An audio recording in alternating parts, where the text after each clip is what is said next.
taking a look at number 5, I know that the instructions say I need to write a line that's parallel to this line. So what do we know about parallel lines? They have the same slope. So if this guy's slope is 2, my new line also has to have a slope of 2, and it passes through this point. So I have a point, I have a slope.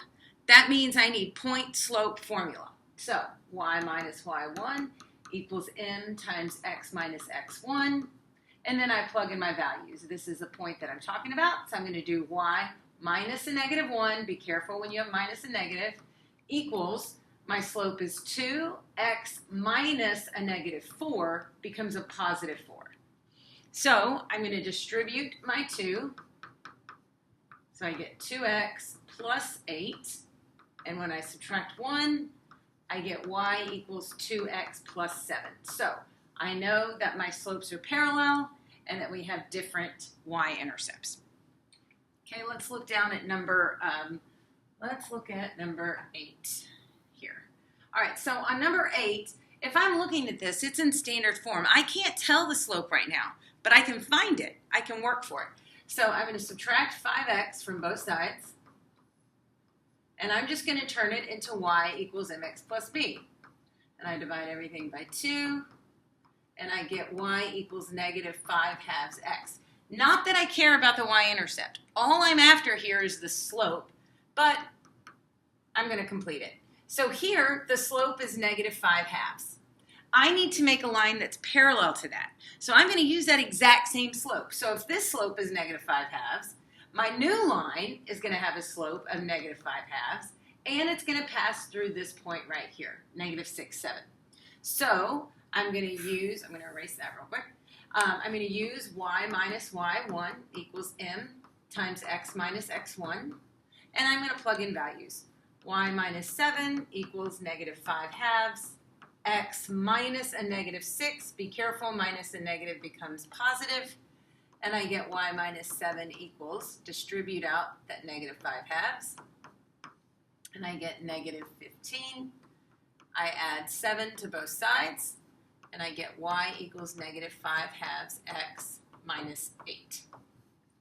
Parallel lines, different intercepts. Okay, let's take a look at perpendicular lines passing through a certain point. So perpendicular, what do we know about perpendicular lines? They have negative reciprocals. So this guy has a slope of 3/4. I need a perpendicular line. So the new slope is going to be negative 4/3. Remember, I flipped that reciprocal. If this guy's positive, that guy has to be negative.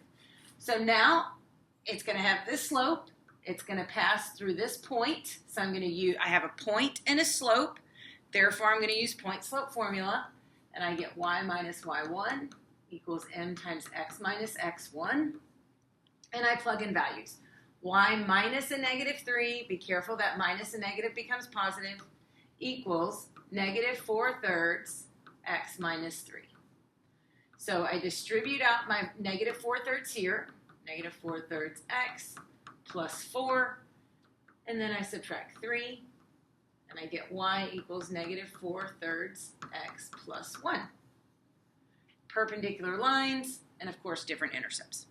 All right, let's take a look at number 11, and I'm looking for the slope. I need to create a perpendicular line, and so I need to know this guy's slope to be able to create that perpendicular line, but I can't find the slope in standard form, so I'm going to convert it to slope-intercept form.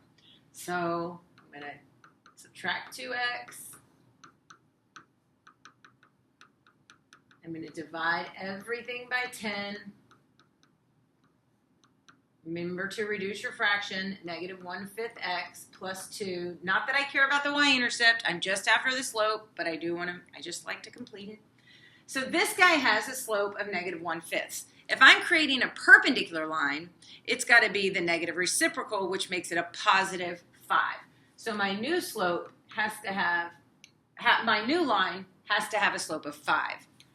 So now I'm just going to use the formula y minus y1 equals m times x minus x1.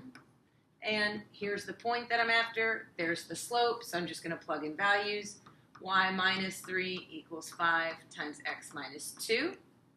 and then I distribute out that 5x, negative 10, add 3 to both sides, and I get y equals 5x minus 7. So I have created that perpendicular line that passes through this point. So if you have questions on that, come and see me.